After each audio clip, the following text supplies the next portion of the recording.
Welcome into the All NFL Monday Huddle. Wild Card Weekend almost in the books. One more game to go tonight between the Vikings and Rams in Arizona, which is where Bo Brack is right now from PHNX. What's up, Bo?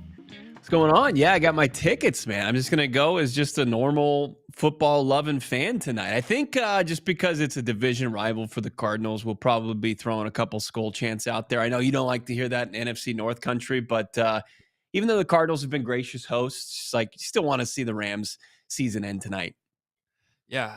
Here's the thing, though. That skull chant is one of the coolest chants that exists in the NFL. So I can't hate on the skull chant at all. In kind of obviously crazy circumstances, horrible circumstances this past week that have really impacted so many people. But the Cardinals have been unbelievable hosts, sending planes to help the Rams. I saw they had a truckload of paint come in from Mississippi, right, to make the field look like the Rams field. And it'll be an interesting atmosphere tonight for a huge game, Bo. And apparently the Rams fans showed up as far as ticket sales. I think about 35,000 were purchased by Rams, and I think they got dibs, but large Vikings contingent here in the Valley. Like, I mean, it's you saw it when you guys came out here with our friends at True Fan Travel, did your little field trip with CHGO Bears, where, the Midwest, there's a ton of transplants out here, especially snowbird season. I would imagine there's going to be plenty. It's probably going to be a pretty solid 50-50 mix. But, there's that.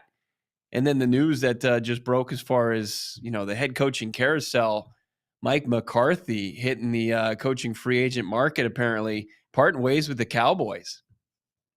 Yeah, which is obviously pretty big news here in Chicago because the Bears already tried to get an interview with him last week. They asked for permission. They were denied on that permission. It seemed like maybe that was an indication the Cowboys didn't want to lose them, and yet here they are on Monday, unable to come to terms. Seems to be a lot of smoke, Bo, about maybe the Saints and Mike McCarthy being a sort of a mutual destination. Maybe that one happens sooner rather than later. We'll see if the Bears end up talking to him. I think the fear here, though, is that's another job opening for Ben Johnson, possibly to be looking at. So now the only thing that's interesting about the timing with that, although I still think technically he's allowed to interview today. So I don't know if the Cowboys will turn that around and do an interview with Ben Johnson that quickly. But if you don't get an initial interview in the first interview, then I do not think you are permitted to talk to them that week the week leading up to the Super Bowl. So maybe that has to do with some of the timing. I'm just putting 2 and 2 together right now as we scramble to get going with the show. Maybe that's already been reported and I just missed it in the last 30 minutes or so. But just going over the rules last night, I know that is one of the rules. And I still believe that Ben Johnson is permitted to talk to teams through today because it's through the end of the wild card weekend, which includes today. Point. Yeah, I mean, it's going to be a last-ditch attempt there, but you're right. I mean, I think in order to have a second interview, you would have had to have the previous first locked in, and then, these screwed-up rules, and we, obviously covering one with Cardinals in the 2023 offseason, and the Cardinals got banged for tampering, and Philly was all up in arms that, there was some sort of, injustice that went down, even though, the Cardinals GM was just seeing if Gannon was interested in the job. When it happens, one, it's like, no, you can't do it. And then otherwise, it's like a free-for-all. So very interesting timing of it. And Mike McCarthy, obviously it's in the eye of the beholder as far as his value, but a guy with a 60 win percentage, a Super Bowl under his belt, and, outside of this season was a 12-win coach, 3 of the last 4 seasons. So somebody that can bring stability, I think that a lot of you people view as a very viable head coach. Yeah, I think there's a lot of candidates in the cycle that can kind of raise the floor on some of these Mhm. teams, Bears included. But also, I think most teams are trying to shoot for higher than that. We'll see how that all plays out. And there's plenty of time to discuss that. By the way, I know our DLLS crew with the Cowboys, I believe they have an emergency pod actually going on right now. So they'll have Yeah. coverage, of course, all over when it comes to Mike McCarthy. And so go make sure you check out their coverage too. And then we'll be covering CHGO at 1 o'clock Central Time as soon as we're done with this. Let's talk about some of these games, though, this weekend, Bo. We always like to start with our best and worst of the weekend. I will start with my best. And, it wasn't the most exciting weekend of football, maybe compared to, but I enjoyed it. Certainly, we are running on day 5 now, going all the way back to Thursday, where we got the college football semis going on as well. So it's been a nice little run here. But my best from the NFL games this weekend, I think I got to go to that touchdown that Josh Allen threw on 4th and 1 yesterday against the Broncos, which at that point, it was still a game. Huge opportunity there for the Broncos to get a stop, and Josh Allen not only converts it on what seemed like honestly kind of a bad play call that wasn't going anywhere, and all of a sudden Ty Johnson, who's been money all season long in the scramble drill, he finds an open spot and did an incredible job on a low throw to somehow contort his body and keep his feet out of bounds as he stayed in on a huge touchdown that really sealed the game, and obviously that ended up being a blowout when it was said and done. But certainly that one play and that one throw from Josh Allen, which really encompasses his entire season and how good he's been, was enormous. Yeah, I mean, that game with the Broncos coming out and Bo Nix connecting with Troy Franklin for the big 40-yard plus touchdown score. Crazy enough, the first rookie to rookie connection in the playoffs, right? In the postseason. And they go up 7-0, but then they get outscored 31-0, and that being a big part of it. The Buffalo Bills are a wagon, and I think that they've set up what everybody's anticipating is at least what we view the most exciting matchup potentially that we could view in the postseason, outside of maybe Allen matching back up with the Chiefs in the conference championship. But Baltimore, Lamar Jackson, Josh Allen, the MVP Bowl going down in the divisional round. I think we're all here for it. We want to see that go down. But as far as my best, I don't know if we're going in particular plays here. You did on that 4th down, but I just think in general on late downs, 3rd and 4th down, Jaden Daniels was spectacular last night for Washington. It seemed like anytime they needed a big play on 3rd or 4th down, Jaden Daniels was answering it in a big way and leading the Commanders in a huge road win over the Bucs. That Jaden and his offense, no punts in that contest, led obviously by the play caller and Cliff Kingsbury, and squeaking that one out, playing cleanup for the weekend of the wild card games with a 23-20 win. I came away just continuing to be impressed by Jaden Daniels. 24 for 35, 268, 2 touchdowns, using his legs, using his arms, doing it all, taking some big shots in that game, Hogue. Just a very impressive, wiser, more mature, developed beyond his years performance by Daniels last night. Yeah, 100%. And that entire ending and really that entire game just felt like a personal attack at the Chicago Bears.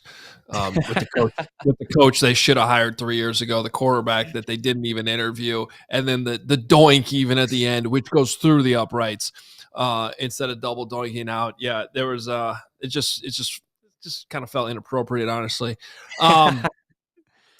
My worst, I got a serious one and a not so serious one, but my serious one was just like Todd Bowles last night, the clock management, game management, especially like right before halftime. I went on a big rant about it a couple of weeks ago, I know, on this show and on the Bears show. It's just I can't believe how many coaches are this bad at something that really is not that complicated.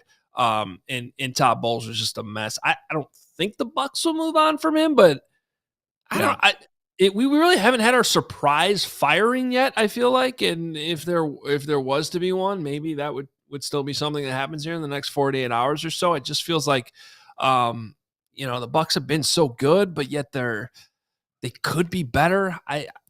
It's just a tough spot. Then my not so serious worst, I love Saquon Barkley. Barkley is an amazing player. He's done some outstanding stuff as an advocate for 22q deletion syndrome, which is the genetic condition my son was born with.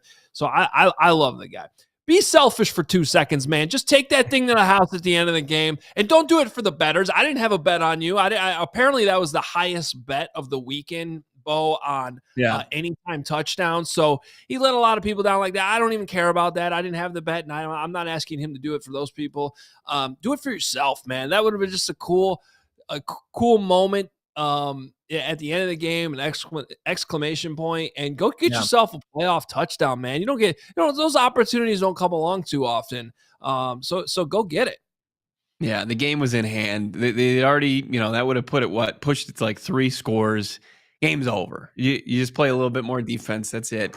Maybe don't even put your starters in there. But yeah, I agree. It's not like you're up 3 where like technically you don't want to give them the ball back even if you go up 2 possessions. Like the game's over no matter what. Just go get your touchdown. Yeah, done. I mean, I think I got to turn to a couple young quarterbacks that get their flowers quite a bit this day and age. Jordan Love, Justin Herbert, and I know they're both probably playing with not a whole lot of talent around them. I know Love had a couple of his key playmakers out of that game, but just overall brutal performance. 12 and 10 points scored respectively from the Chargers and the Packers. And the Packers, it's going to be tough to beat allegations of who have they beat this season, because they really didn't beat anybody. They went home in that game, lost 22-10, and then Justin Herbert, the 4 picks, eclipsing his regular season total for interceptions in one contest. And I know that you got to go for broke in that situation. You're chasing points. There's no tomorrow. But to put forth a 4 interception performance after, his Chargers a year removed from relinquishing the lead that they did to the Jaguars so many, postseasons ago, it was a tough, follow-up performance for Justin Herbert. 14 for 32, 242, and then the 4 picks to 1 touchdown.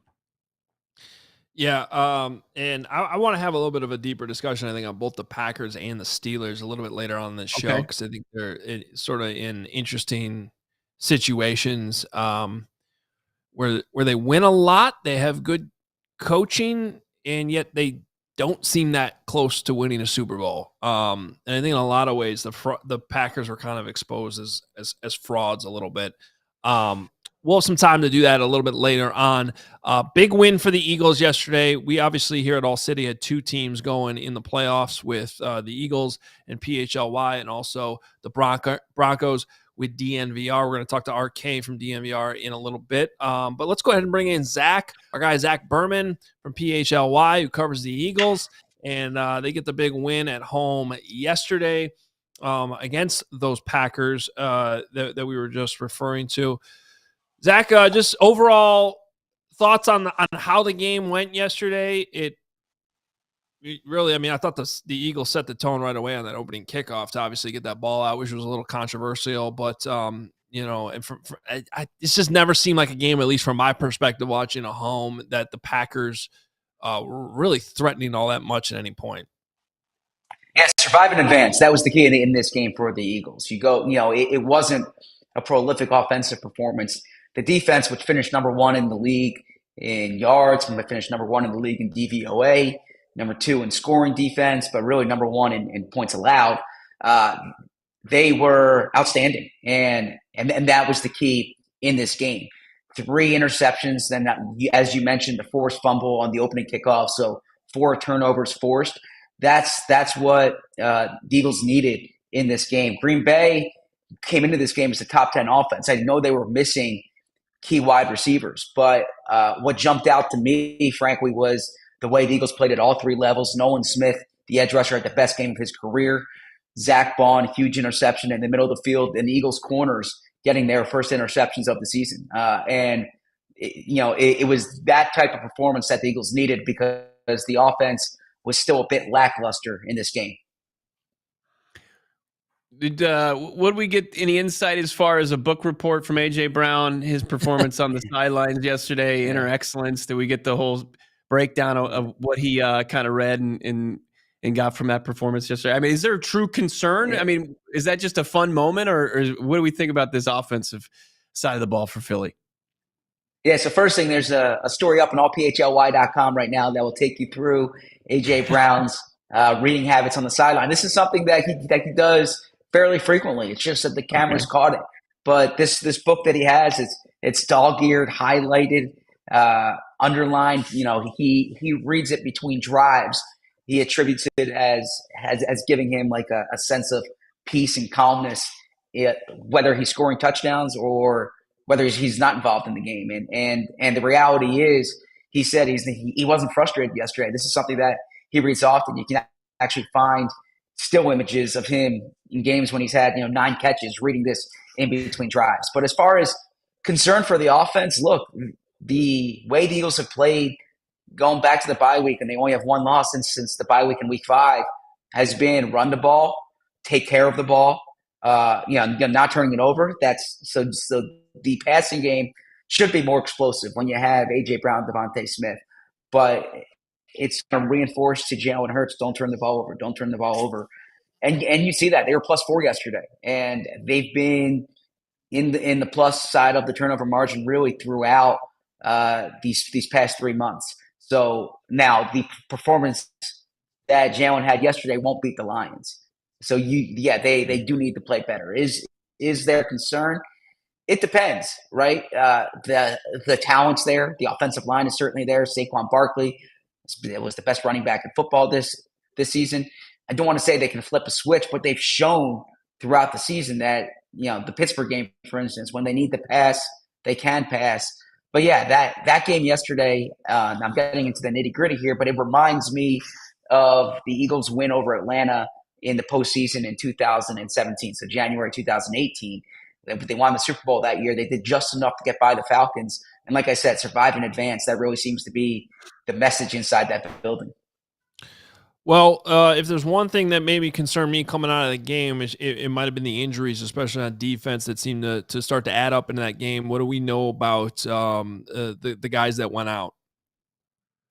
Yeah, Nakobe Dean, that's the injury that's brutal for the Eagles. He's going to miss significant time here. He's really been a heartbeat in the middle of that Eagles defense.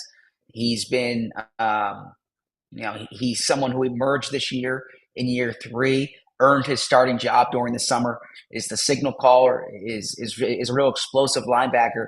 And the Eagles don't have a lot of depth at that spot, right? Zach Bond's a first-team All-Pro, and deservedly so. But the second linebacker now, taking Dean's place is going to be Oren Burks. Oren Burks is someone who, when the Eagles signed him, Howie Roseman told Nick Sirianni, this is one of the best, number 3, number 4 linebackers in the league. And that was said as a compliment, but that's not a number 2 linebacker. And so that affects things. They also have Jeremiah Trotter Jr., their 5th-round pick, but that's it on the roster. So this is a major injury. We'll see how it affects the Eagles. But whenever you lose a starting linebacker in the postseason, and it's a spot where you don't have a lot of depth, it is concerning.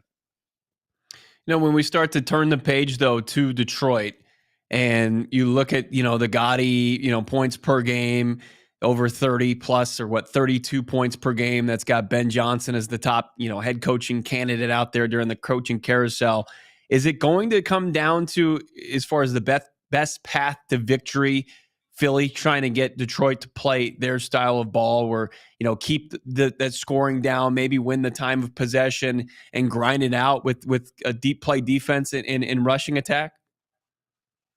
Well, they got to get there first, right? I mean, first, they'll have to beat either Minnesota or the Rams. But yeah, when you're kind of looking at the team's Super Bowl path, if they're able to, if Detroit wins and the Eagles win and they meet in the NFC Championship game, the Eagles are going to have to put up points. That's the reality of this. I don't think the grinded out way is going to be the path to winning in Detroit. I think it's going to be, and it's why I said earlier, Jalen's performance won't cut it against Detroit, because I think if they're going to make the Super Bowl and they're going to win on the road, what they're going to have to do is get A.J. Brown, Devontae Smith, Dallas Goedert, have this offense play the way it was initially designed, which was to be explosive, to put up points through the air.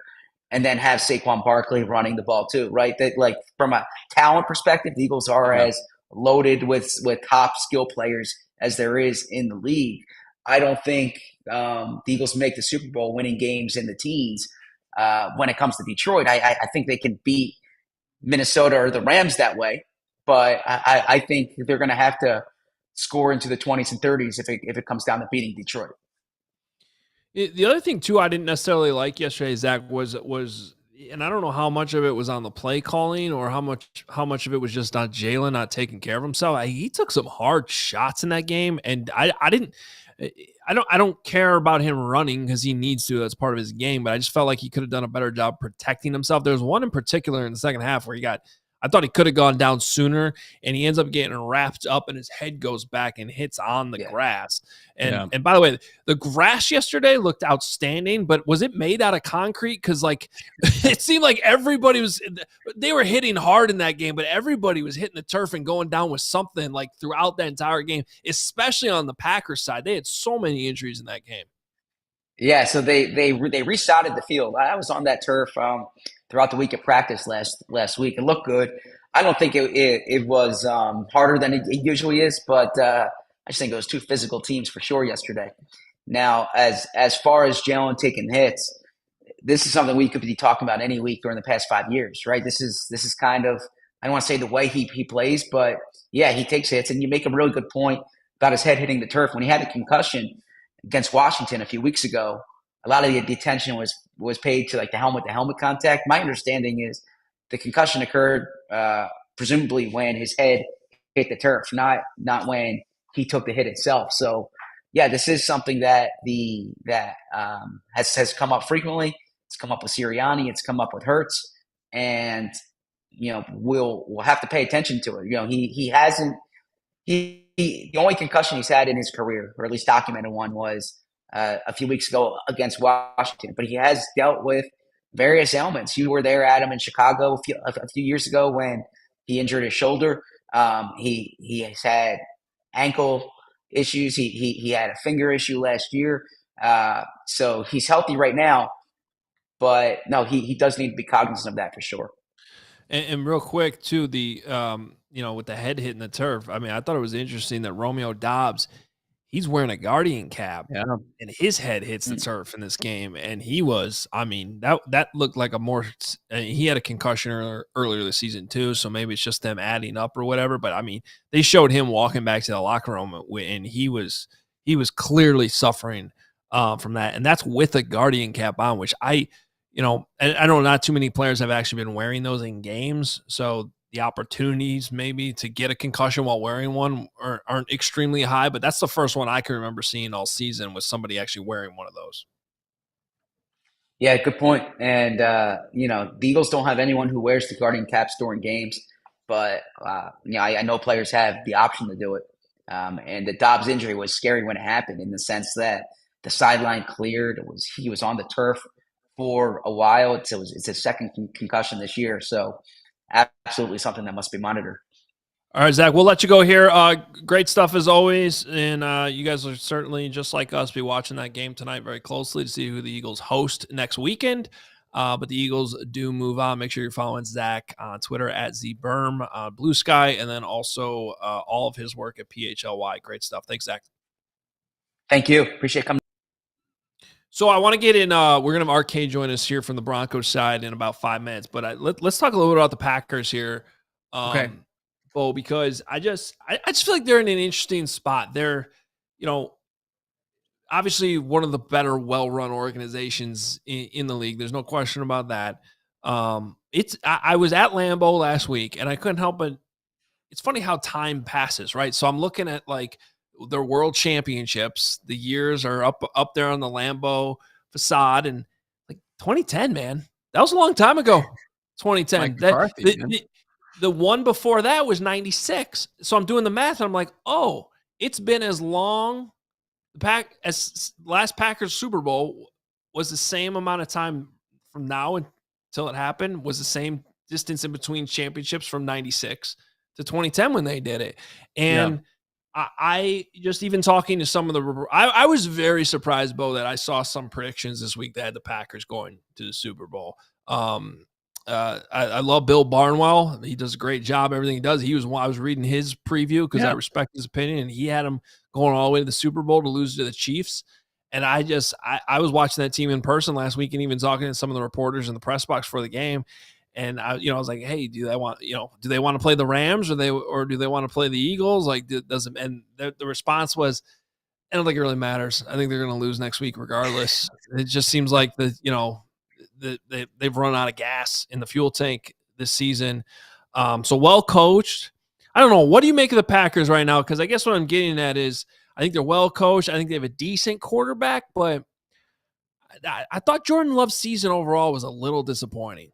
Yeah, I mean, he obviously has peaks and valleys, and I think Jordan Love does a really good job in taking care of business against lesser opponents. Like he really does. And that, like, you deserve credit for that. I'm not saying that to be disrespectful or anything like that. And I think there's levels, obviously, to, the types of winning teams. And, Pittsburgh and Green Bay, like, covered a team that has lacked consistency for the entirety that I've been in the Valley of the Sun, looking at the Arizona Cardinals. Cardinals fans would probably sign up for that type of continuity, that consistency. But like, to your point, where there's a team that prides itself and will point to its banners, but they're fewer and farther between.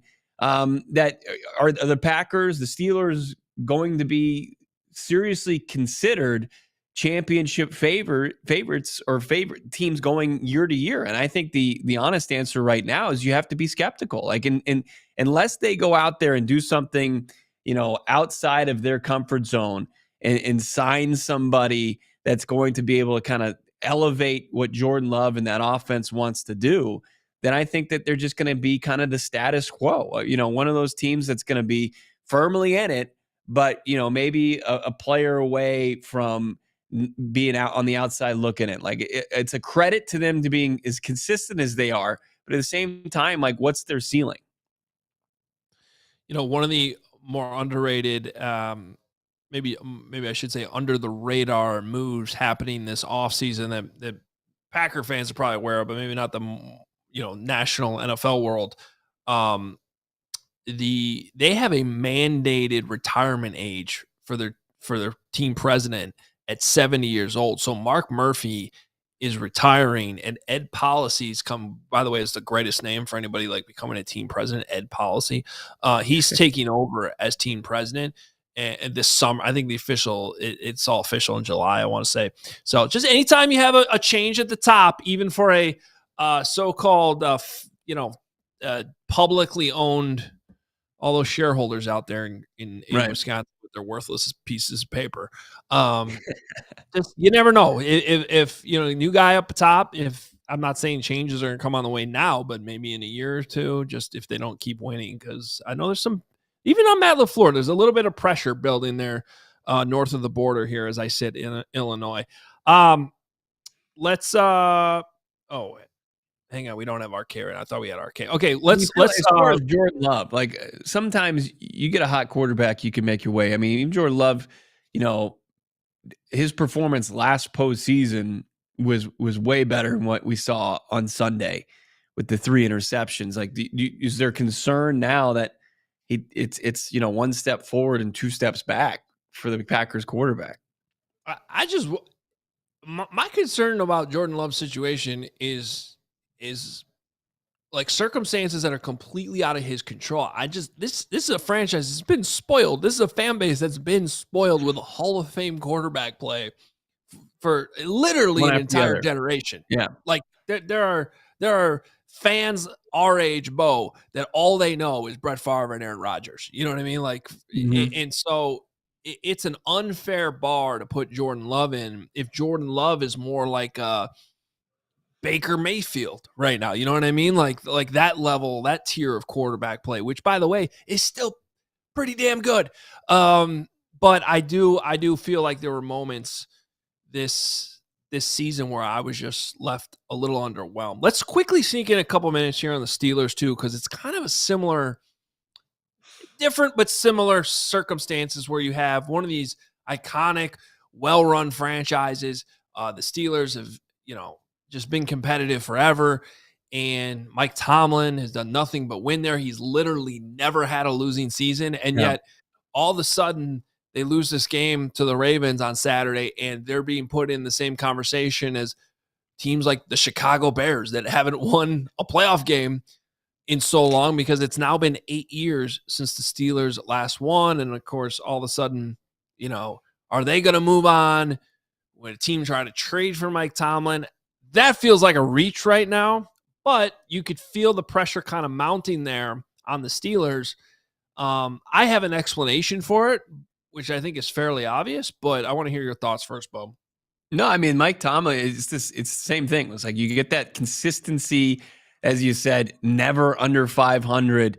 They are always either in the playoffs or knocking on the door of the playoffs. And that's fun because you're watching competitive football from the kickoff of the season all the way to the final whistle blowing. But then, there's the agony of watching your team go home empty-handed. What is it, 0-7 in their last playoff games? And that includes, it's not just, the Russell Wilsons, or what we see last year, was it Mason Rudolph was the quarterback for the Steelers late in the season. I think you're right. Because Pickett was hurt, right? Pickett, I mean, and they still find a way, but is anybody considering them serious contenders? Even like at the end, last couple of seasons under Ben Roethlisberger, they were one and done in the playoffs. So like, as there being levels to this, like Mike Tomlin, I know you got like Arthur Smith, and he gets a token job interview this offseason, as he like many of us got the Zoom interview link with the Chicago Bears.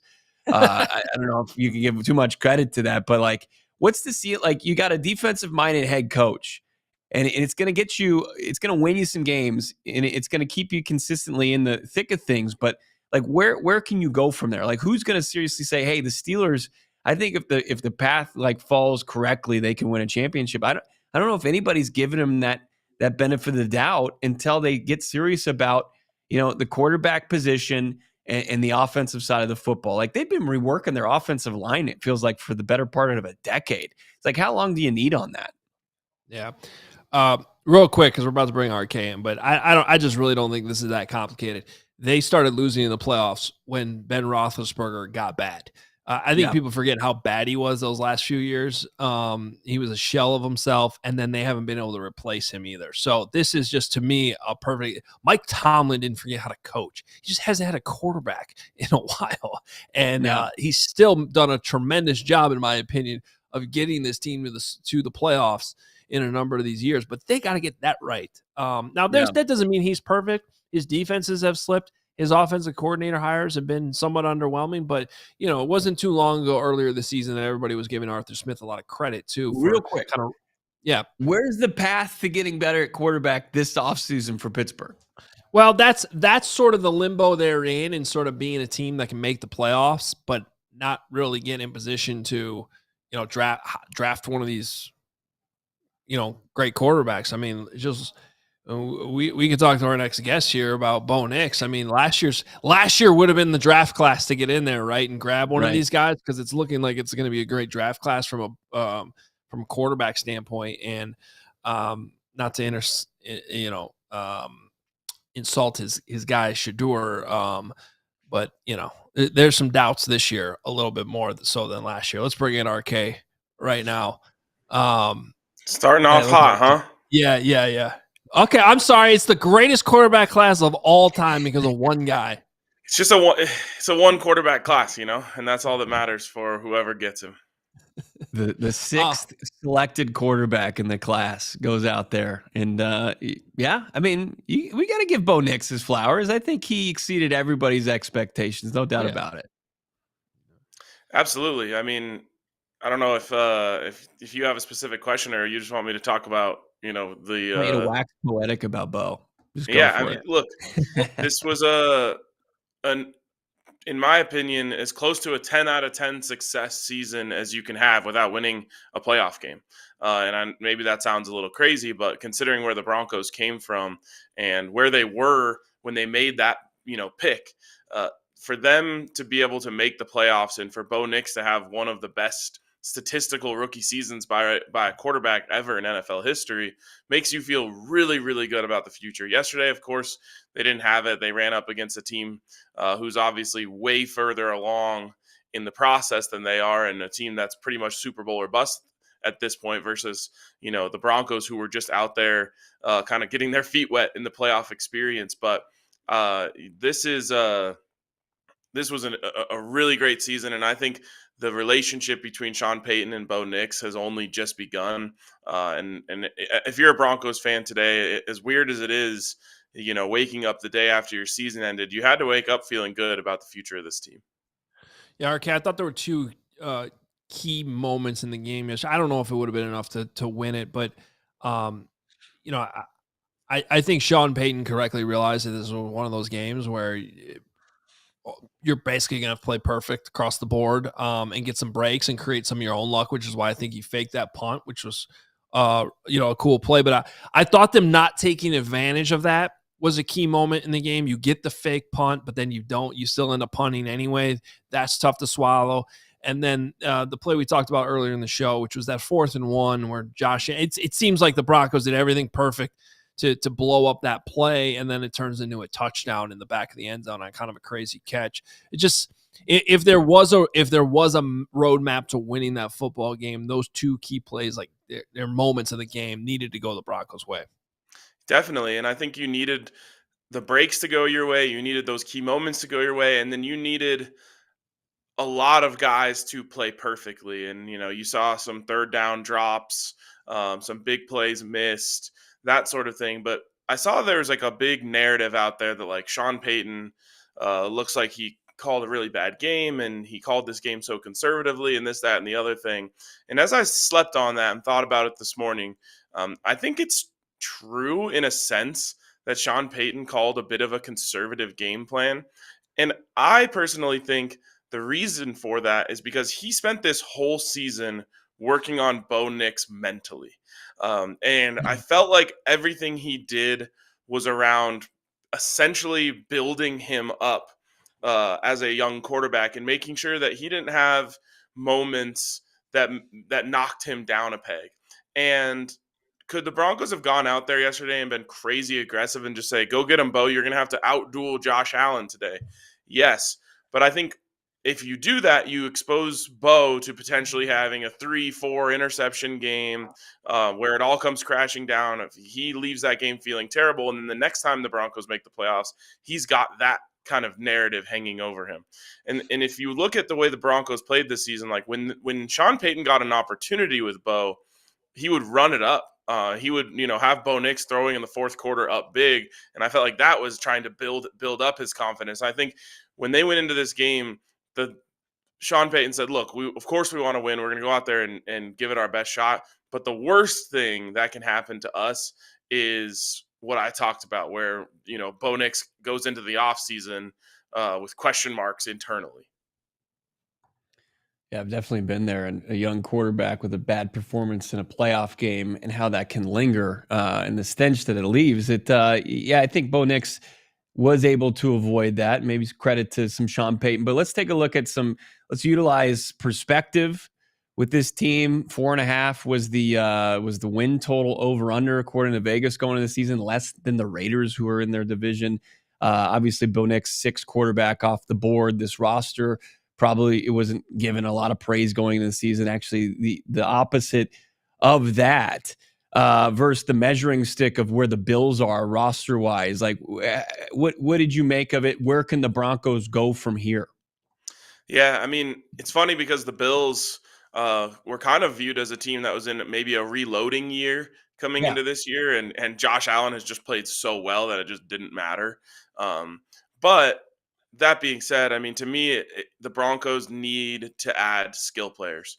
It's their biggest weakness, in my opinion. And Cortland Sutton, I felt like, did a great job giving them an option of a big time player on the offensive side of the football. They have a good offensive line. They just didn't have anyone other than Court who you could say, like, that guy's going to go get his today.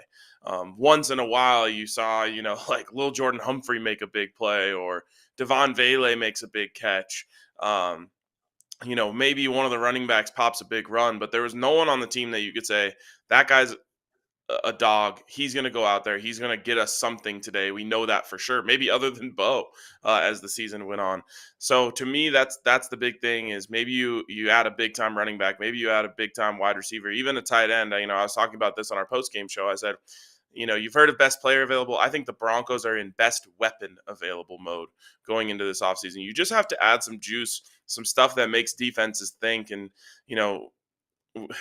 we got into a Joe Burrow conversation last week, and it was just like Joe Burrow is awesome.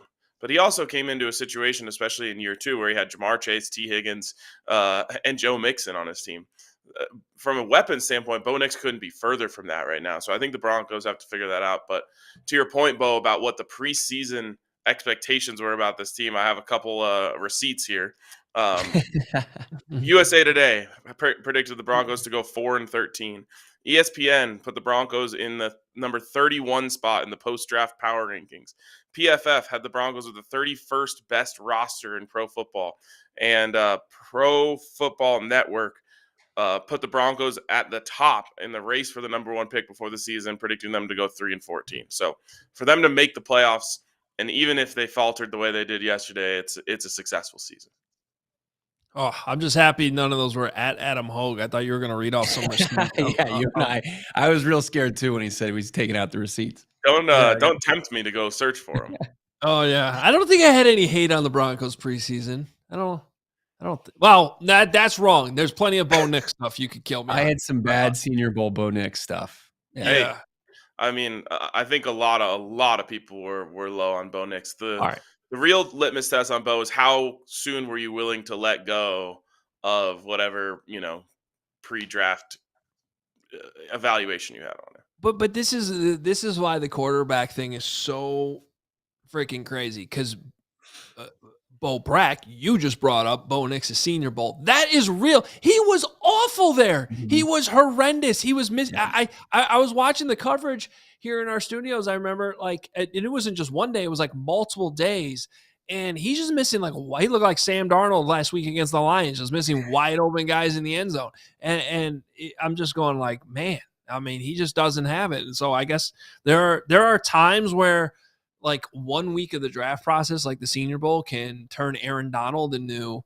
from a second round pick to somebody who should have gone even higher than he did. And then there's others where you shouldn't put too much stock in it, because obviously Bo Nix went to a good situation and has proven a lot of doubters, including myself, wrong.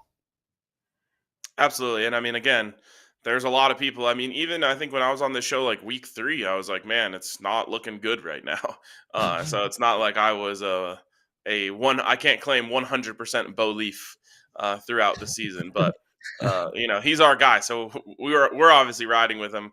The ones that get to me are the people who are still trying to say not so fast. Even if you want to say Sean Payton's making it easy on him, guess what? Sean Payton's going to be his coach next year as well. And I think Bo Nix has a very, very bright future ahead of him.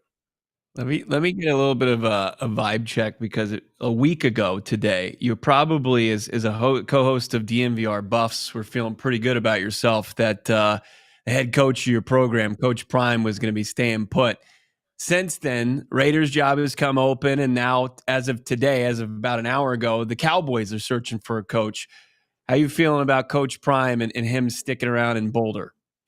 Yeah, I've never faltered on this at all. I feel very, very, very confident that Coach Prime will be the coach in Boulder next year. And look, he said over and over and over and over again that he doesn't want to coach in the NFL. And then, of course, he threw out the little, breadcrumb last week where he's like, well, if there's a situation where I can coach both my sons, I would do it. But also, I'm not going to follow them, so you'd have to hire me now and then make sure that you have the picks to be able to get it. And it was basically his just way of saying, here, you guys can have this one.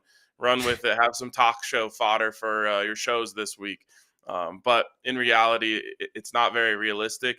The one that I think is a possibility, and this will drive people that crazy, especially if they don't like the Sanders, is when Shador and Shiloh and Travis are all going to be free agents a few years down the road. Maybe that's when Coach Prime makes a jump to the NFL and reunites all of his guys. That's interesting. Yeah. maybe down the road. Let's end with this. Just I always like to get a vibe check with you, but it was I had to be a fun football season for you between Colorado and the Broncos. But both kind of ended with tough losses at the end. So just did you feel as good about Colorado season as you've made it clear about the Broncos here, where you called it a 10 out of 10, considering the expectations? Yeah, I think that would probably be not quite a 10 out of 10. I think the Broncos were in a very different situation in terms of expectations. They pretty much had no expectations coming into the season. Where Colorado, I think, nationally, people might tell you now that they had high expectations for Colorado. They didn't have very high expectations. Their win total in Vegas was 5.5. So, damn near doubled that. So it was definitely a successful season. Ended a very long drought for making it to a bowl game. There's probably some meat left on the bone. I don't think anyone would disagree with that. But for all of the seasons where the Broncos went 4-13 and the Bucs went 2-10, I think we're feeling pretty darn good here in Colorado about just having a season where it was exciting to watch our team every Saturday and every Sunday. Awesome. RK, appreciate it, man. Always good having you on. Peace out, guys. That was fun. All right, there he is, Ryan Koenigsberg. Make sure you go check him out. Follow him at DNVR and following him on Twitter as well. All right, let's Bo, let's just hit on some of the games we haven't talked about. Yeah, quite yet. I mean, I guess we can kind of just go in order. But the first game of the weekend being that Chargers Texans game, which was a weird game. I mean, there weren't a lot of points early. I thought the Chargers. I mean, first of all, Herbert throwing 4 interceptions, nobody could have seen that coming because he just doesn't do that. right. He never has. And I thought the Chargers, this could have been a completely different game in the first quarter. They missed multiple opportunities to go up big and take full control. And where this Texans offense had been over the last month and a half, I think like a 14-0, if they could have gotten up to 17-0 lead, would have felt insurmountable, taking the life out of the building there in Houston. And maybe the Texans don't recover from that. So I just really felt like the Chargers, they left the door wide open, and credit to the Texans defense, especially. I mean, that pass rush, I'm gonna say this. I don't expect an upset this weekend, but if Houston's front comes and plays that way again, Yeah. with the way this Chiefs offense has been inconsistent this season, it wouldn't shock me if that's a game in the fourth quarter. Yeah. No, I mean, there was the Derwin James pick in the end zone that was overturned. Just didn't control it to the ground and looked like he, initially he was going to return it deep into the Texans territory, but that goes the other way. It was a strange game, and I think that the final score of the second half where Houston pulls away, like, it was good. Maybe that can be signs of things to come for them, but the first half really did kind of look a lot like how the Texans struggled through the entire season and benefited from playing the AFC South, and then come out, next thing you know, it's 32-12. But also, like, continue what I felt about this Chargers team is just they like Denver, I think, played above board. They played a lot better than, maybe their roster was. Like, they were elevated by, consistent quarterback play and really good coaching and Jim Harbaugh. And they maybe just ran out of gas. Like, they just didn't have enough horses to really stay in this thing. And it's going to be scary to think about, what they can get going forward once they start to kind of build this roster. There's just no playmakers on that team. It was like Justin Herbert and Lad McConkey, who was a second round pick out of Georgia, who's good, but like, is he your top option? So I don't know. I'm still skeptical as far as what the Texans can do, because I think you're right. There was so many points where I thought the Chargers could have taken control of this game and just couldn't. They just didn't have the ability to do so. Yeah, they started with a 10-play drive. The Chargers did that ended in a field goal. So they settled there. That could have been a touchdown drive. Then they get a fumble right away, and they didn't really take advantage of that. They settled for a field goal there. So that's what I mean, where they could have been up 14-0, like, in the first few minutes of this game. And then they had one more drive in the first quarter that was basically a 3-and-out. So it just felt like a big missed opportunity to me. I thought, look, Herbert comes out of the game with 4 interceptions. At least one of those wasn't his fault, though. And to your point about the pass catchers, every time I've turned on the Chargers this year, it feels like Quentin Johnston's dropping a pass. Disley had a drop in this game. There's just not a lot of help there for him, in my opinion. And by the way, it would not shock me if Keenan Allen goes back to LA on a cheaper deal, and maybe, of course, Keenan Allen had his drop issues this year too. So we'll see if that happens. Quickly too. You don't think you go bigger fish? They don't think they go bigger fishing with a guy like T. Higgins? Oh, they should. They should. Yeah. That'd be a great. Yeah, that would be a great pickup for them. They need to get Herbert a little bit more help there. Overall, though, kind of like the Broncos discussion, I think if you're a Chargers fan, you got to feel pretty good about how this first year with Jim Harbaugh went, even though it ends with a disappointing playoff loss. We talked about the Steelers' end of things and their 28-14 loss to the Ravens. Didn't really touch on the Ravens. They're scary right now, though, Bo. I mean, they really seem to have turned this thing on at the right time of the season. Very impressive win over the Texans on Christmas. They left no doubt last week against the Browns. And they were really I felt comfortable, even though a 9.5 point spread in a rivalry game. I rode the Ravens the whole way. I just felt like their offense right now compared to where the Steelers offense was, the Steelers offense is just completely dead. So this is gonna be a great game next week. I mean, it's the game of the weekend, no question about it. It's gonna be the late game on Sunday, as it should be, as we get Ravens Bills. Seems like the AFC every year produces one of these outstanding divisional games that easily could be the conference championship too. This is gonna be a good one. Yeah, the three-headed monster in that AFC between the Chiefs, Ravens, and Bills. You feel like any team is capable of hoisting the Lombardi, and whoever can kind of survive and advance this upcoming week. The thing that was really impressive, obviously, Derrick Henry was just running rampant in that game. But what they were able to do, and all you had to really get from Lamar, was those extension of plays that were just backbreaking to the Steelers that just put them away, like throughout the game. Like Mike Tomlin said at post game interview, like you couldn't get him off the field. He just kept on and really kind of moving the chains, but pretty pedestrian performance. 175 through there, the 2 touchdowns and the 80 yards on the ground. But and Derrick Henry was otherworldly. It's like that combo is good enough right there to really get them going and past the Bills. It's going to be just an epic matchup, and can't wait. And I think you just make your MVP. I know you're not supposed to include the postseason, but just make the MVP based on this game coming up. You could, because it's tough, man. I was thinking about that almost the entire time both these quarterbacks are playing this weekend, and it truly is a toss up. And meanwhile, Barkley's season gets kind of thrown away because of it too, because he certainly had a case. But the way that both of these quarterbacks turned it, I know earlier in the season we were having that discussion on this show, and I remember making the point, a running back can't win it this year; they'll never win it again. But then that was before really Lamar and Josh Allen completely put their foot on the gas and ended the season the way they did. So this should be a lot of fun. Let's take one more look at the bracket here and where the playoffs stand going into the divisional round. Of course, the first game of the weekend will have the Chiefs hosting the Texans, and then later on Saturday night, that'll flip over to the NFC side, and the Lions will host the Commanders. Be interesting to see how much of a fight the Commanders can give the Lions. If you're into conspiracy theories, Tom Brady will be calling that game for Fox. He's interested in hiring Ben Johnson for the Raiders.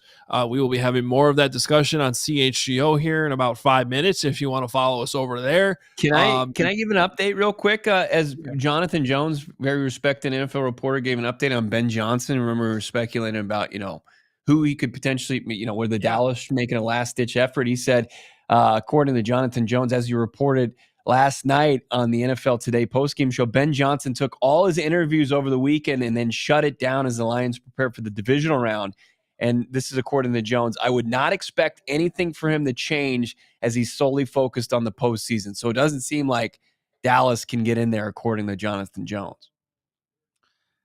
Well, that's interesting, isn't it? So again, if you're just joining us, the rules on that say that if the Lions were to make the Super Bowl because they did not have an initial interview with Ben Johnson this past week during the wild card round, they would not be able to talk to him. When that week, the Bears, for instance, who did interview with them, as did the Raiders and Jaguars, they could, actually bring them into the building for an in-person interview during the Super Bowl bye week.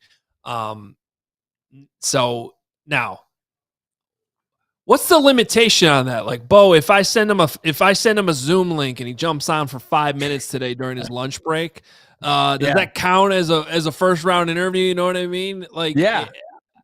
I think you just got to check a box, right? I'm sure as far as NFL rules, but who knows what.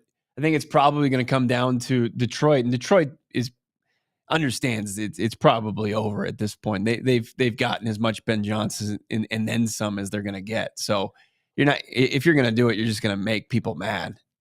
Yeah. That's interesting though. I mean, if I'm Ben Johnson, I'd be tempted to jump on a Zoom call for a few minutes today just to get that in. Meanwhile, I guess if you're the Cowboys and you can't get them, you're rooting for the Commanders. Root for your division rival because again, if the Lions lose, none of this matters. They can talk to them at any point. Then, there still is the rule about getting through, at least through next weekend. So I guess it's a moot point.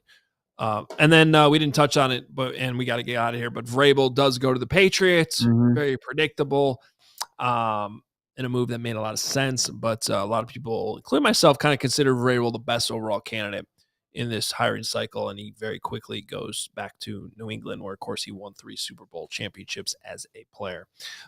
Bo, great stuff. One more game tonight. Have fun. Thank you. Should be a good time. Should be a good game, too, between the Vikings and Rams. Yeah, we'll get it going. We'll get the Skull Chance going, rooting on against the division rival Rams today at State Farm Stadium. So excited about it. Hopefully it should be a good game. A couple good quarterback matchup, KOC, McVay. Obviously there's familiarity there. Should be a nice, back and forth. Hoping to round out the playoffs with another solid game. Yeah, absolutely. We'll be back next week after the divisional round. Always one of the best rounds of the weekend. And we'll have probably way more news on the coaching carousel as well. For Bo Breck, I'm Adam Hogue. This has been the All NFL Monday Huddle. We'll talk to you next week. We all silly like the mayor.